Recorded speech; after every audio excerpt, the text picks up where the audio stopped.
Tá, vamos lá. Ó, a pergunta é: como pensar o lugar das epistemologias trans em intersecção com áreas como a área como a teoria social e a sociologia, visto que são áreas de muita reprodução de epistemologias canônicas e clássicas e, sobretudo, resistência a teorias pós-modernas? É uma pergunta bastante complicada, mas olha o que eu penso. Primeira coisa, o que é epistemologia? Epistemologia, vou até pegar um livro, é basicamente isso aqui, ó. Tá? Teoria do conhecimento. Então, o ato de se conhecer é um ato epistemológico. O autoconhecimento é um ato epistemológico. Então, o que as epistemologias trans elas trazem é algo, elas nos ensinam que, em primeiro lugar, nós não podemos impor caixas para as pessoas. Porque é o seguinte, tem esse autor aqui, que eu vou ler uma passagem, que é o Fleck, que eu trabalho muito com ele, opa, aqui, é o Gênese e Desenvolvimento de um Fato Científico. Olha como ele define um fato. No campo do conhecimento, o sinal de uma resistência que se opõe à voluntariedade livre do pensamento chama-se fato. Para o sinal de resistência, cabe a expressão coletiva de pensamento, pois cada fato possui uma relação tripla com o coletivo de pensamento. Cada fato tem que se alinhar ao interesse intelectual do respectivo coletivo de pensamento, pois somente a resistência onde existe alguma aspiração.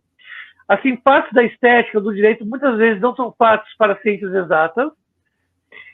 A resistência tem que atuar enquanto tal no coletivo de pensamento e ser intermediada a cada participante enquanto a coação do pensamento e ainda enquanto forma a gestalt a ser vivenciada de maneira imediata. E o terceiro, né, o fato tem que ser expresso no estilo de pensamento do coletivo de pensamento. E o Fleck, nesse livro, eu não marquei aqui, eu devia ter marcado, mas eu não marquei, ele fala assim, somente o conhece aquele que vivencia, que tem uma experiência pessoal.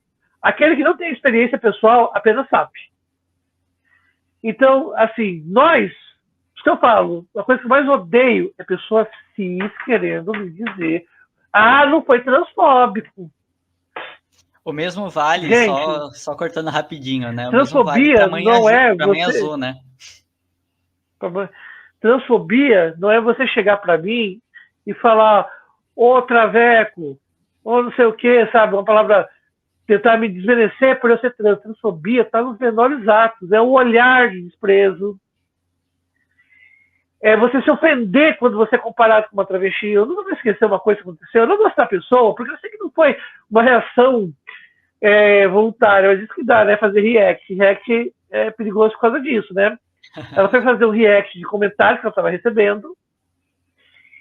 E uma pessoa falou, nossa, parece um FIC, né? Um travesti. A menina ficou tão desconcertada quando leu isso. Ela foi transfóbica. Lógico, não é crime, mas qual o problema de ser comparado com uma travesti? Pois é. Uma travesti. O cara falou Eu primeiro falaria, olha, colega, em primeiro lugar, não é é uma. É uma mulher. E qual o problema? Tem agora travesti, tem jeito de ser travesti? Tem mulheres que são mulheres cis, que são tem corpos que às vezes são lidos como mulheres trans. Teve aquele caso da mulher que foi agredida porque ela estava usando o banheiro feminino, ela era assim, o cara achou que era uma mulher trans. Tem vários casos Tem recentes, lésbicas né? que performam uma identidade butch, tem as lésbicas butch, que o pessoal chama de sapata, sapatão, daí tem até essa ressignificação do termo sapatão, que era o que eles chamavam de lésbica masculinizada, não é masculinizada, é uma outra maneira de viver o feminino, é um feminino que foge do estereótipo imposto. Então, qual o problema de ser comparada com a travesti? Mas ela se sentiu mal. Isso foi transfobia. Isso doeu em mim, porque eu gostava dela. No momento que ela teve essa reação, doeu em mim. Sim, Doeu eu mais acho que o muito. comentário do cara, porque dele eu não espero muito. De gente, mas dela eu esperava uma resposta melhor. Né, dessa pessoa. Não vou falar quem, porque não quero expor. Mas, Sim, então, assim, um me doeu negócio, muito, Cleber. sabe? Sim, e um negócio, Claire, um negócio que eu acho muito importante, né, que inclusive de certa forma você está levantando aqui, é de como quem tem que falar o que é transfobia é a gente que Somos nós. passa por essas E aí que está o ato agressões, né? epistemológico. Primeiro, se tiver alguma rádio de fé assistindo, vou explicar uma coisa para vocês, meus amores. A socialização nunca falha. Se a socialização nunca falhasse, não existiria trans no mundo. Todo mundo seria cis. O fato é o seguinte, de fato, existem dois processos de socialização, segundo Bergman e Luckman, no livro A Construção Social da Realidade. Socialização primária, que a gente recebe dentro de casa, que é a institucionalização da sociedade, as regras de convívio, as formas de se agir, os papéis de gênero, e a socialização secundária, que é um reforço que a gente recebe na escola, que às vezes pode até corrigir alguns problemas na socialização primária. O fato é que tentam nos socializar enquanto homens, tentam socializar os nossos irmãos trans enquanto mulheres, tentam socializar os corpos não binários enquanto homens ou mulheres. Só que esses corpos, como diz o Fleck, eles resistem a essa arbitrariedade. Há um sinal de resistência, a gente resiste. Ou seja, a gente sai do armário porque a gente não aguenta mais. Porque viver escondido numa identidade que não é a nossa é mais doloroso, é mais arriscado, machuca mais do que a violência que praticam contra esses corpos. Sim, e fazer um comentário referente a isso, né? Falei isso na live de ontem com a Isa, né? Existem pessoas trans e travestis, né, que falam do privilégio de pessoas que não transicionam socialmente, né? Lê-se, né, pessoas que não aparentam ser do gênero oposto, né? Enfim, é um discurso muito contra pessoas não binárias, né? Principalmente. Ou para pessoas trans que não buscam toda essa passabilidade, né? Eu mesma cortei meu cabelo, gosto do meu cabelo curto, e eu sei que isso me coloca um alvo ainda maior nas costas, né? Enfim, é como a sociedade opera, né? Essa sociedade transfóbica, né? Tem muitas pessoas trans que, infelizmente, buscam por esses padrões, até para sobreviver, né? Até não culpo elas, né? Mas essa defesa incessante, né, em busca dessa feminilização toda é algo extremamente complicado e até entra de encontro com isso que você comentou, né, de pessoas cis que são agredidas por parecerem trans, porque não existe isso de cara de trans, né, tem gente que tenta, né, traçar traços masculinos na gente, isso não existe, e é justamente aí, né, que entra a questão, né, das próprias feministas radicais, né, que você pontuou. O problema delas é que é uma cobrança de um feminino lido socialmente, né? Enquanto lido pelo sexo. Útero, né? E por lido pelo por sexo, esses todos os estereótipos, né? Completamente patriarcal, porque quem põe a leitura do gênero pelo sexo é o patriarcado. O patriarcado que elas tanto lutam contra é o que elas defendem. Sim, e aquela coisa, gente, negócio... esse corpo aqui, eu não estou falando, eu falo corpo. As funções inconscientes minhas, elas não são passivas, elas também são ativas.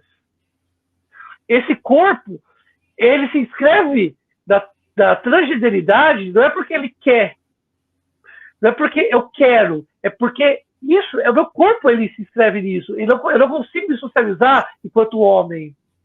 Eu recebo uma socialização, mas eu resisto a ela. Por quê? Porque a socialização que minha irmã, que é uma mulher cis, recebe, é a socialização que eu estou recebendo também. E eu estou ignorando. Então, o pai tenta corrigir, a mãe tenta corrigir entre aspas, né? Não é assim, menino faz assim. Mas não é, porque eu não sou menino. Esse corpo também ele apresenta um sinal de resistência a essa voluntariedade da coerção do estilo de pensamento da sociedade binarista patriarcal. Ele se opõe a isso. Por isso que transgeneridade é fato científico, na sua mais pura essência, segundo o Fleck. É fato científico, nós somos um fato científico. Nós somos aquilo que materializa o gênero. As feministas radicais reclamam que o gênero tem materialidade. Tem a transatividade. Nós somos a materialidade do gênero. Pois é, nós somos Nós seres materializamos biológicos, o gênero, né? dentro desse coletivo de pensamento. Quando esse coletivo estiver superado, pode ser que mude a forma como a gente se socializa, mas enquanto ele é hegemônico, nós somos a materialidade que exige uma categoria de gênero para análise e estudos, que mostra que Sim. o sexo não define o gênero, que o Sim, sexo é um atributo Claire, de interesse biológico. sim, uma Talvez coisa, né, antropológico, Claire? em alguns casos, mas muito mais biológico. Sim, e nós somos pessoas biológicas, né? Elas voltando a falar, Somos mulheres pessoas biológicas, biológicas. ué, eu sou o quê? Eu sou um robô? O que eu sou, né? Eu queria ser um Transformer, né? eu sou Mas infelizmente eu não posso ser o que eu quero. Eu queria ser nós um somos Transformer, pessoas que fica imortal, mas não biológicas, posso. e daí a gente pensa, né, como essa cobrança estética, né, porque as mulheres no geral, né, incluo pessoas cis nisso também, cobram uma estética nossa muito estereotipada, mas muito estereotipada. Sim. E isso é um problema porque mulheres em um geral não fazem parte desse estereótipo. Então, a partir daí, se a mulher tem traços um pouquinho não femininos, ela está passível de ser uma pessoa trans numa leitura social e pode ser agredida e pode ser morta. A transfobia começa a ser um problema para os cis também. Exatamente. Começa a ser um problema para... E principalmente para as identidades sapatães, porque elas não podem ser, porque senão elas podem ser lidas como mulheres trans, alguma coisa, e elas vão sofrer violência. A transfobia acaba virando um problema. Por isso que eu falo, o feminismo precisa ser transfeminista. Porque a transfobia não é um problema. Primeiro que a transfobia não é um problema nosso. Nós não criamos a transfobia. Quem criou a transfobia foi a cis. Foi a cisgeneridade. É um problema da cisgeneridade. É um problema que nos afeta, mas não é nosso. É de vocês. Vocês que têm que... Nós não criamos a transfobia. E agora ela está se voltando contra vocês. Da mesma maneira, né, referente, que a homofobia se volta contra pessoas héteros que não estão dentro daquele padrão de masculinidade, sabe, do masculino, do macho, que exala testosterona. Então, aquela pessoa que não se enquadra nesse padrão, ela sofre homofobia. Seria uma homofobia residual? Sim, não é a homofobia que o gay precisa encarar todo dia, não é a transfobia que nós encaramos todo dia, mas é um resíduo da transfobia. Então, a transfobia não é um problema nosso, porque não fomos nós que criamos, é um problema que nos afeta, e é um problema que também afeta pessoas cis. Por isso o feminismo não pode deixar de faltar, o transfeminismo. Precisa haver esse acordo. Perfeito. E até um comentário que eu fiz, né, em uma resposta, né, um comentário da live de ontem, né, depois que a live acabou, em que eu respondi que por existe o antirracismo sem a pessoa branca. Né, a pessoa branca, sim, né? Por isso a gente tem que discutir isso com a sociedade no geral. Não adianta a gente né, tá discutindo isso só entre o nosso meio, né? A pessoa cis ela tem que ser a nossa aliada, né? Principalmente ela tem que ser a nossa aliada. E outra coisa, porque senão nós não avançamos. Né? Generificou a gente foi o cis.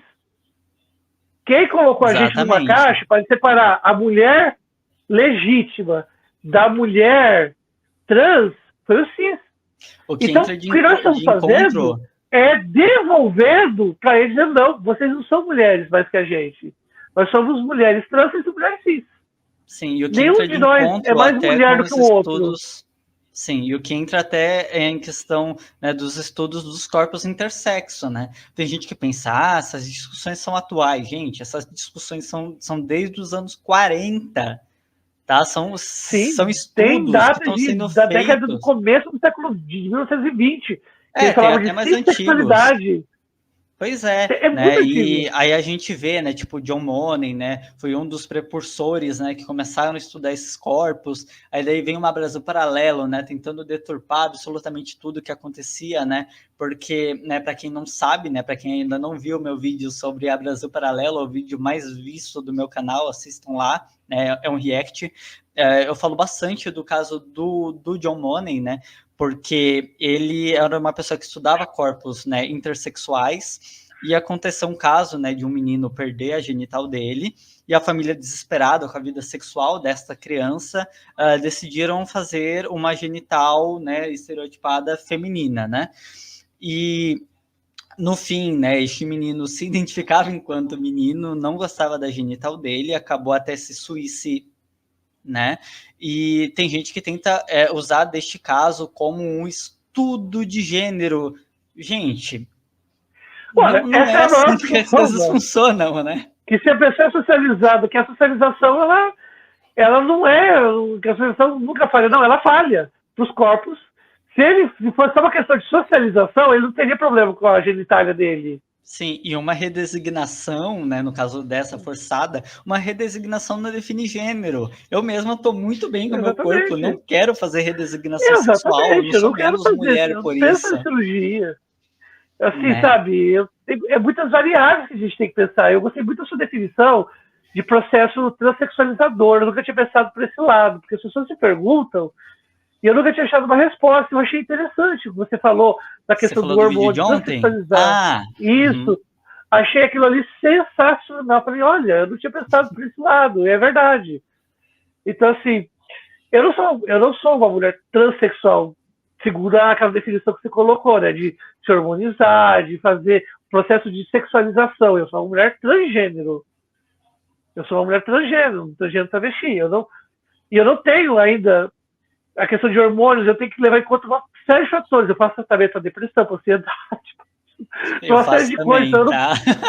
Então, será que isso vai, de certa forma, comprometer o tratamento? Tem a questão de valor, tudo bem, tem SUS, ambulatório, mas são muitas questões envolvidas.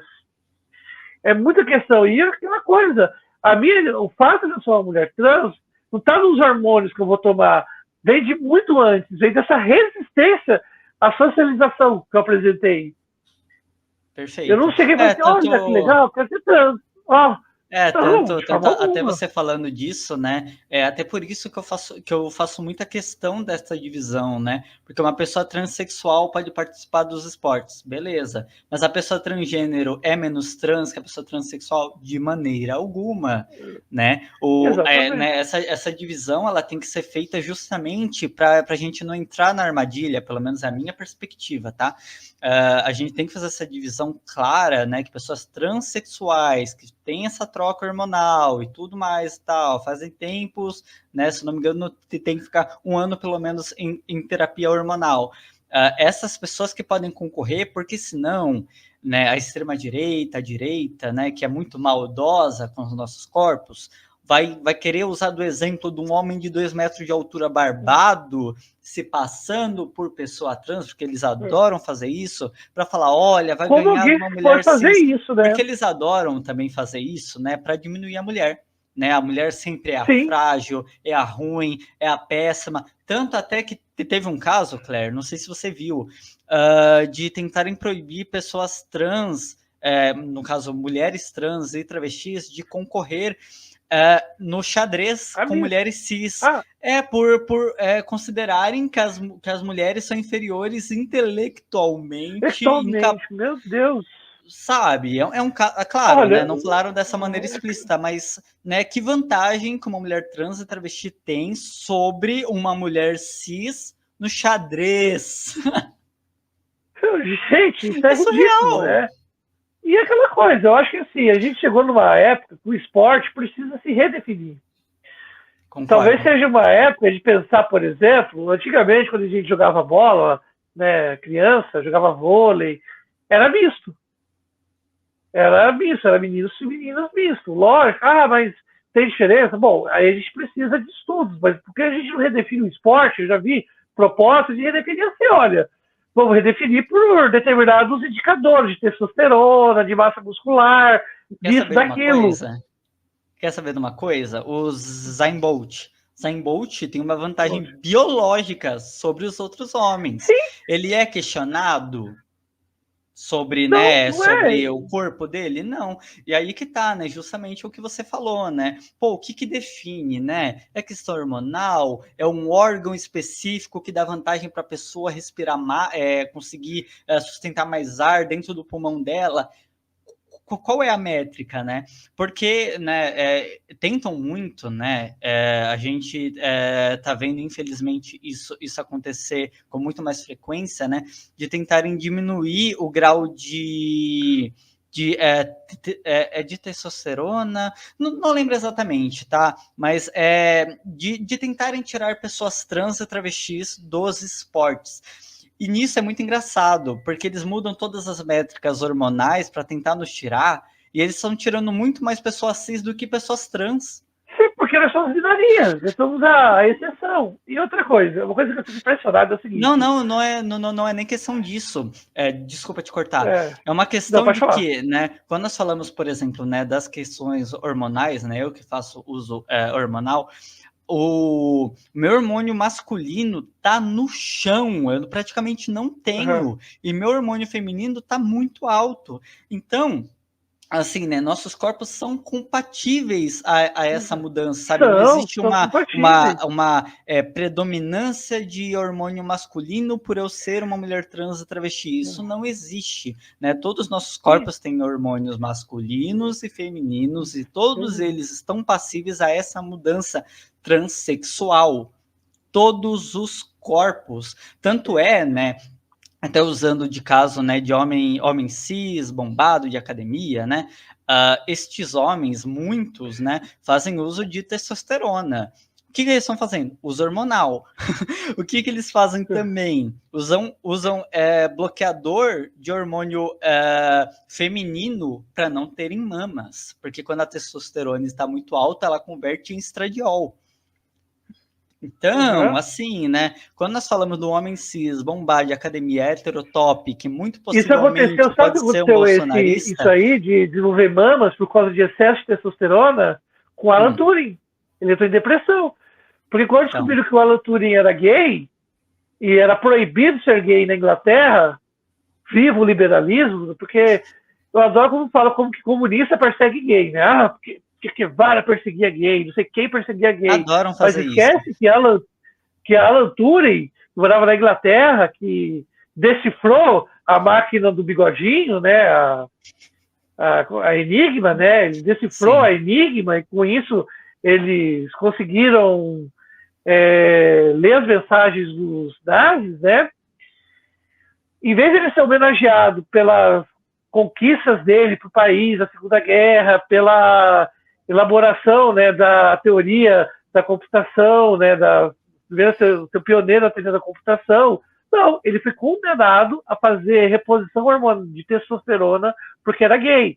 Porque, segundo a medicina da época, essa pessoa era gay porque tinha pouca testosterona. E meteram testosterona no rapaz e ele desenvolveu mamas. Surreal, ele entrou em depressão, né? E a gente sabe a história, né? Ele envenenou uma maçã com arsênio, mordeu a maçã e morreu que nem a Branca de Neve, que era a personagem que ele se identificava. Pois é. Daí o segundo da Apple, a maçã mordida, né? Sim. Só te perguntar, Claire, que a gente acabou não combinando antes da live. Você tem um horário limite? Não tem não, até onde você quiser. Tá, eu também tô aí. Então vamos lá. Só queria responder aquela pergunta que fizeram da epistemologia ortodoxa. Eu acho assim, eu vou responder com um epistemólogo ortodoxo, um Popper. Olha o que o Popper fala no finalzinho desse livro aqui, chamado A Lógica da Pesquisa Científica, que é a obra mais importante do Popper, né, no parágrafo 85, né, a seção 85, olha o que ele fala. A ciência não é um sistema de enunciados certos ou bem estabelecidos, nem é um sistema que avance continuamente em direção a um estado de finalidade. Nossa ciência não é conhecimento, episteme. Ela jamais pode proclamar haver atingido a verdade ou um substituto da verdade com uma probabilidade. Não obstante, a ciência tem mais que um simples valor de sobrevivência biológica. Não é tão somente um instrumento útil, embora não possa alcançar a verdade nem a probabilidade, o esforço por conhecer e a busca da verdade continuam sendo as razões mais fortes da investigação científica. Não sabemos, só podemos conjecturar. Nossas conjecturas são orientadas por fé não científica, metafísica, embora biologicamente explicável, em leis e regularidades que podemos desvelar e descobrir. Então, isso Popper fala. E um outro empirista, crítico de Popper, mas um empirista também, que é esse sujeito aqui, é o Quine, nesse livro aqui, que só tem em inglês, Pursuit of Truth, né, Perseguindo a Verdade, ele encerra o livro dizendo o seguinte: o que a subdeterminação empírica global da ciência nos mostra é que há várias maneiras defensáveis de conceber o mundo. Então é o seguinte, nós não sabemos se aquele modelo binário funcionou durante muito tempo, bom para ele, mas agora não funciona mais. Ele se tornou insustentável. Nós precisamos mudar o modelo, precisamos aceitar que esses corpos que são para além da binaridade, que são as pessoas não binárias, e esses corpos que estão além para a socialização imposta a partir do sexo, que são corpos trans. E é isso, tem que se aceitar. Isso é um fato científico, como a gente viu em relação à Fleck. E nós não sabemos, não podemos tomar por certo, porque a ciência é só conjectura, não é o que o Popper diz. As pessoas citam tanto Popper, mas eu acho que como o livro dele é muito grosso, né, um livro bem grossinho, eu acho que ele não chega no final do livro, não chega nessa parte do livro, né? Tá no final do livro, porque depois, esse aqui é o último capítulo do livro, depois são os apêndices que ele escreveu. Não é só apêndice. Metade do livro é apêndice. Então eles não chegam nessa parte. Então não entendem que a ciência é feita de conjecturas e refutações. O fato de tentarem eliminar esses corpos resistirem, para mim, se eu fosse uma popperiana, eu não sou popperiana, mas se eu fosse uma popperiana, seria um maior indício de refutação da binaridade. E uma coisa, a transgeneridade refuta a cisgeneridade binária. Então é isso, né? Temos que aceitar esses corpos. Não adianta a gente querer ir contra a maré. E aí, para encerrar desculpa. essa reflexão, eu vou dizer o seguinte, eu acho que, bom, já que a gente não pode saber, segundo Popper, né? Já que nós não sabemos, eu uso muito essa reflexão do Rubem Alves, que inclusive foi a reflexão que guiou a minha tese, né? Que nós chamamos de veritativismo axiológico. Já que a ciência não pode encontrar a sua legitimação ao lado do conhecimento, talvez ela pudesse fazer a experiência de tentar encontrar o seu sentido ao lado da bondade.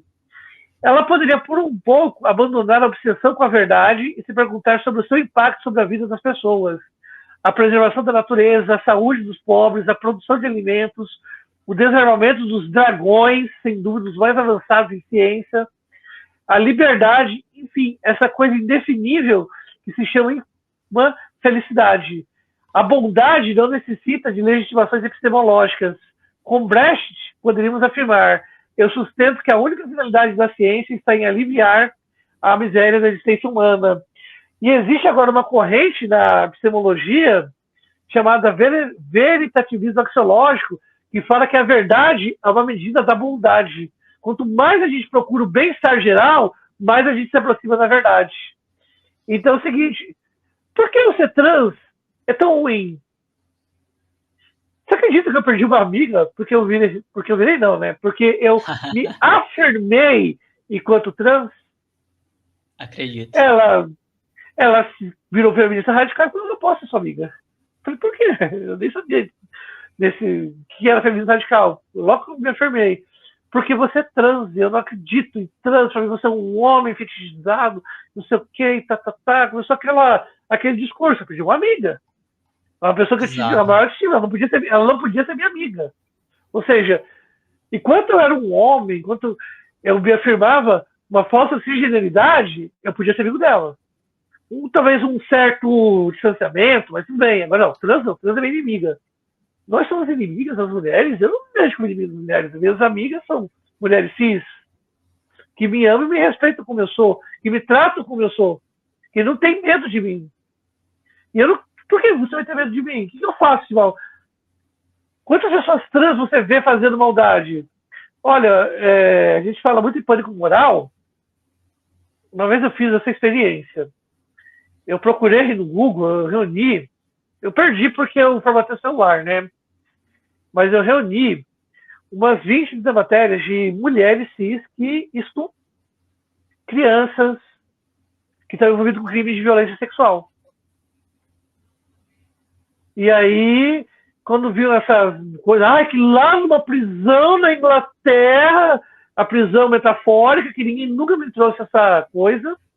Já ouvi O falar único disso. caso que teve disso foi, de fato, uma mulher trans que estava encarcerada no setor feminino e duas mulheres consentiram sexo com ela e engravidaram. Ué, foi consentido. Sim.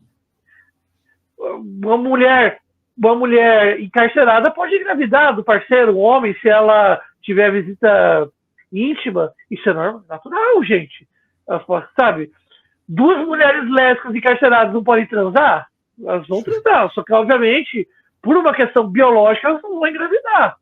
Mas o que aconteceu foi isso, não foi isso. Não houve Sim. isso. E Foi você falando, você das partes. falando disso daí até, Claire, a Brasil Paralelo, não sei se você chegou a ver esse meu vídeo, ou então esse vídeo da BP mesmo, né? Que é o vídeo Geração Sem Gênero, parte 2. Você chegou a ver? Não, eu não cheguei a ver, isso eu não vi ainda. Tá, vê depois no meu canal, mas... Não, né, com certeza, agora que eu saí do doutorado, agora que eu sou doutora, agora vou começar a colocar tudo em ordem, porque estava uma loucura. E vamos lá, a Brasil Paralelo, ela pegou, né, em dado momento do vídeo, principalmente lá pro final, duas lésbicas do estereótipo lésbica caminhoneira, né, de cabelo curtinho e tudo, e que elas cortaram a genital do filho delas, né, que elas estavam adotando. E eles falaram que isso era um experimento de gênero. Aí você vê, tipo, mulher cis comete crime, homem cis comete crime, mulher trans e, né, todo mundo tá, né, a gente não é blindada, né, de não poder cometer Exatamente, crime. ser trans Mas aí você vê, sabe, eles pegam o estereótipo de duas lésbicas caminhoneiras para nos atacar e para atacar a comunidade LGBT no geral, sabe? Olha, duas mulheres fizeram experimento de gênero, é loucura, Claire, loucura. Isso não existe. É doideira. Gente, e é dissonância. Sim. Você quer falar mais alguma coisa sobre esse assunto? Porque tem alguns comentários. Tem comentário de mais de uma hora que a gente não leu ainda. Acho que... Vamos para os comentários, eu acho que essa seria a resposta. Então vamos lá.